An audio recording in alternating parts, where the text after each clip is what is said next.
Hello everyone, so I never really did an intro to this video, so this is gonna be my Read Your Gaze Readathon reading vlog. One small detail, I'm pretty sure the whole time I was talking about it as the Read Your Gaze Readathon, but the name this time is actually Happy Holigays, because it's round 2 of the Read Your Gaze Readathon.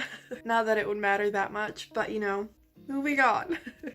I didn't end up reading as many books as I would have liked, and the video is also a little bit late, but I wanted to upload it anyway because I have read some really amazing books and I want to share them with you. Yeah, it's gonna be kind of like a reading vlog and then like a mini wrap-up / recommendations for queer books. So if that sounds fun, keep watching. Without any further ado, let's jump right into the video. Hello everyone, so I just started listening to the audiobook of Invitation to the Blues by Rowan Parrish. I was not planning on reading this book, but then I just kind of like ran into it. It has blue on the cover and it features male-male romance, and so I can read it for 2 of the challenges, and it's quite a short book, and it just seemed, you know, like a nice book, and I really love her writing. I haven't read her books in a while, but I really wanted to read this when I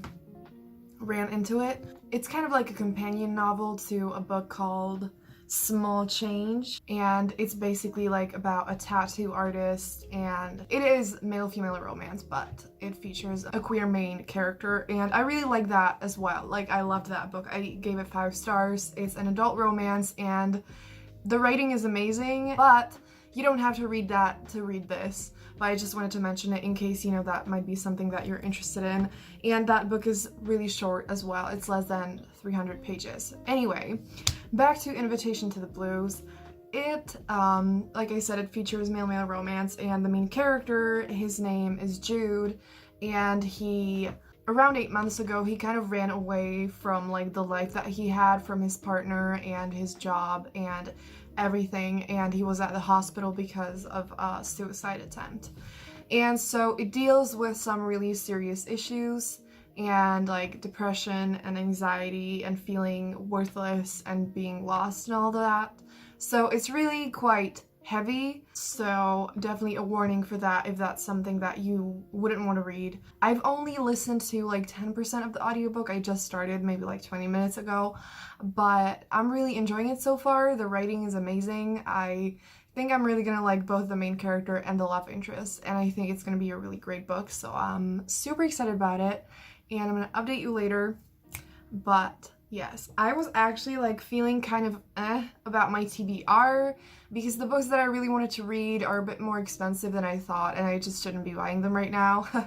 And so I was kind of like, it's Wednesday right now and I haven't read anything yet, and the books that I could easily get that were on Scribd or something, I just didn't fully feel like, but this looks really good. And again, I'm listening to the audiobook. It's pretty good so far.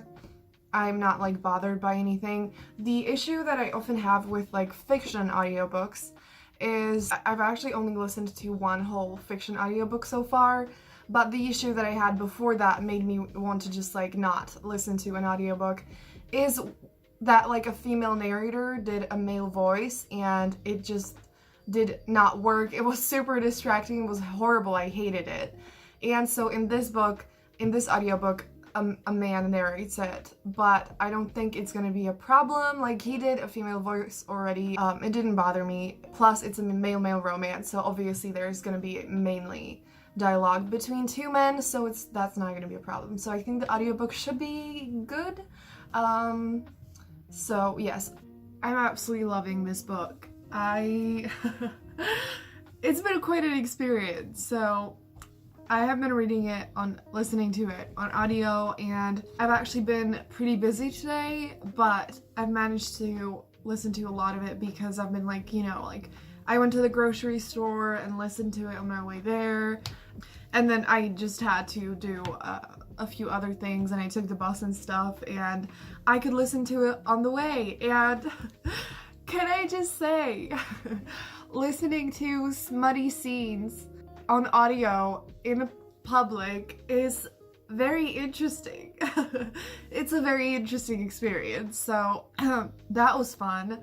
I'm absolutely loving the book. The audiobook is really good and the book itself is really great. And it was so funny because like I was walking to the store and I was like trying not to smile, but I was totally smiling. Like the type of a smile that is just like people are gonna look at you like, what's she smiling at, you know? But then the thing that I love about it is like I was like smiling and I was like, oh my god. And then like 20 minutes later I felt like sad and I wanted to hug the main character and everything, and I just love this because again this book deals with really serious issues, but it's not like the whole thing is super serious, you know, and I think that is something that is absolutely wonderful. I feel like there were some things that I didn't say earlier, so I just wanted to mention that. So it features an interracial male-male romance, and the main character is the brother of the love interest in Small Change, so the other book that I mentioned earlier. I think I have like 3 to 4 hours of listening left, so I'm not sure if I'm gonna finish it today, but I'm definitely gonna finish it by tomorrow. So I'm gonna update you. And yeah, I have not been reading as much as I would have liked, but I'm really happy that I found this book and I'm really enjoying it so far, and I really love both of the characters, and I have the feeling of just like excitement and like I ship it and I want them to be together and I'm rooting for them, and it's really great. So I'm gonna shut up now. Hello everyone, so I'm almost done listening to Invitation to the Blues, and I have like 20 minutes left of the audiobook, but sadly I have to leave soon and I wanted to talk to you before I go because I'm gonna come back home late in the evening. I love this book so much. Lately I feel like I've been reading mostly like the chill, fun kind of romance that's just lighthearted and it's supposed to be just really fun, you know. And I love that. Like, it is amazing. It's a great escape. You know, if your mood isn't the best, it makes you feel so much better. If your mood is okay, it still makes you feel so much better. But I do kind of miss the more like deeper books, the more emotional books, and this book is definitely really intense because, like I mentioned earlier, it deals with severe depression and anxiety, and it is just so beautiful, and like their relationship is so beautiful, and the love interest, his name is Farron, and he's just so understanding and supportive and amazing. The main character, Jude, he has, you know, he deals with so much shit and I just want to hug him. And I'm just feeling so many feels, and I'm so happy that I ran into this book and ended up reading it for this readathon because I absolutely loved it. And I'm definitely gonna give it 5 stars. Like, I'm almost done with the book and I doubt that like there's gonna be anything that's gonna change my mind. So yeah, I'm gonna talk to you in the evening. Probably. I need to go. So I'm gonna talk to you later, but I feel so great. Like, this book just made me like, I mean, I just loved this book so much, and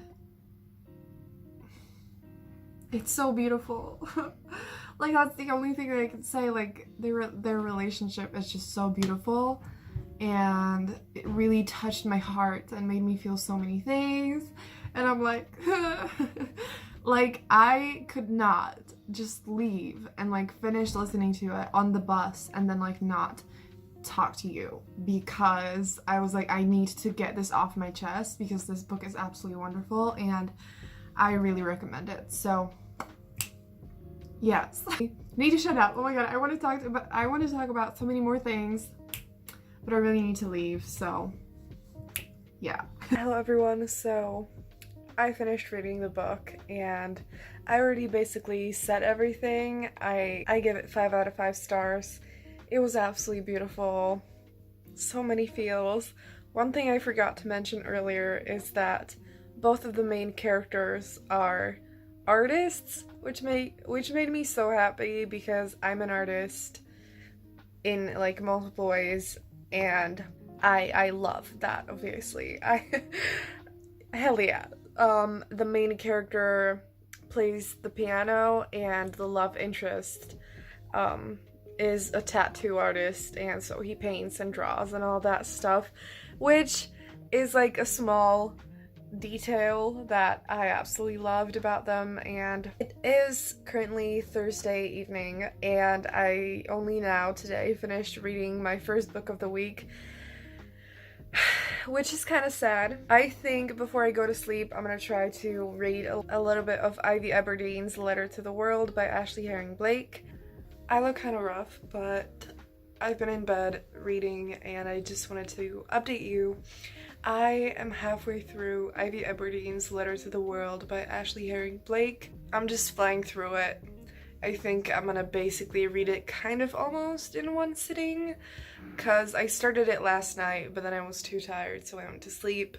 But then I basically just picked it up again this morning, and I haven't stopped since.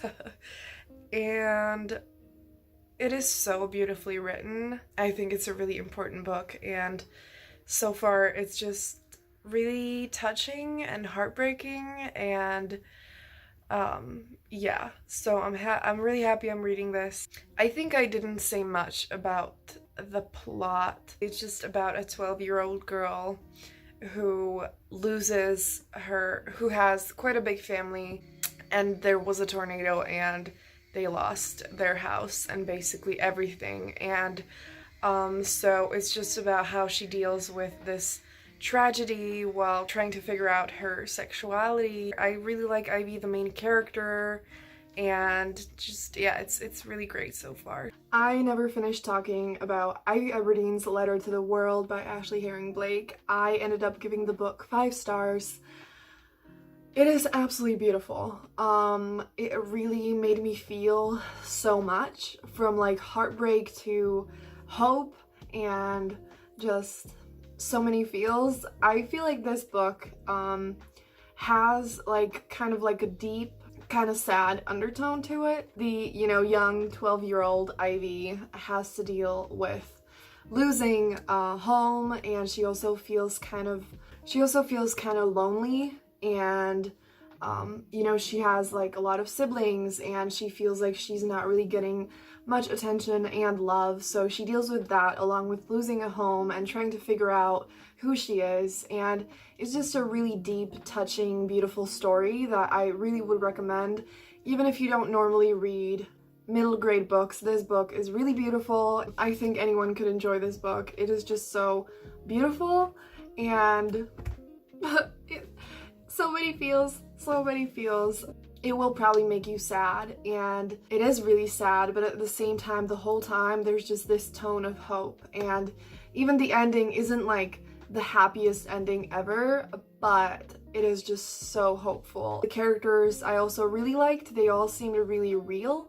Like, all of them were flawed, but still lovable and really beautiful. So yeah, I absolutely loved this. I really, really recommend it. Yeah, the next and sadly last book that I read was Treasure by Rebecca Weatherspoon. It's an adult female romance. Basically, it's about like a shy college girl falling in love with another college girl who's also a stripper, and it's, a lot about like sex worker positivity, and it is nice. It's super short, actually. It's a novella, probably. It's like, I don't know, 100 something pages, and I completely flew through it. I really enjoyed the book. I gave it 4 stars. It wasn't like perfect, but if you are looking for a fun, pretty chill, short female romance, I would recommend it. And yeah, I've read multiple books by Rebecca Weatherspoon now, and I really liked this one. And yeah. One more book that I want to talk about is The Abyss Surrounds Us by Emily... I'm not sure how to pronounce her last name, and I also kind of forgot. Well, yeah, sorry about that. But this book, I started reading it, and I sadly haven't finished it yet, but I am really enjoying it. I don't know if the genre is... I think the genre is sci-fi. It's basically about a girl who grew up to be like this trainer of I'm not sure what kind of animals they are, but they're just like special animals that are born to like protect the people and stuff. And so she was just basically her whole life she was like training them and working with those animals and living by the ocean and all of that stuff. And she kind of gets like kidnapped by pirates, and so it's a female romance, and it's enemies to lovers and slow burn. And the part that I've read, I think I've read like 90 pages so far, or like 100. They are still nothing's happening. Obviously I can't say, you know, I haven't finished it yet, and I'm not even halfway through, but I did want to share it with you just in case that sounds like something that you might enjoy, because I do think that I'm gonna really like this book. That's sadly all that I have read. It was really fun though. I wish I read more books, but I am so happy because like it pushed me to read books that I don't think I would have read now. Because like Ivy Aberdeen, the Ivy Aberdeen's Letter to the World, I feel like I would have procrastinated on it for a while, because like it's a middle grade and I've been reading a lot of adult romance, and you know, it's a very different thing from what I normally read, but it kind of pushed me to read this. Yeah, if you are looking for any more books with queer characters, definitely check out the video that I made for like my TBR, because I kind of talked about different books than what I ended up reading, and also check out Boston's video where she talked about some of her recommendations if you would like. And yeah, that's gonna be it for this video. I'm sorry if it was kind of like a little bit all over the place. I didn't manage to vlog about like the rest of it because again, I was busy and I did not end up reading that much. Again, a lot more videos are coming, so definitely stay tuned for that. And that's gonna be it. Have a great day, and I'm gonna see you soon in another video. Bye!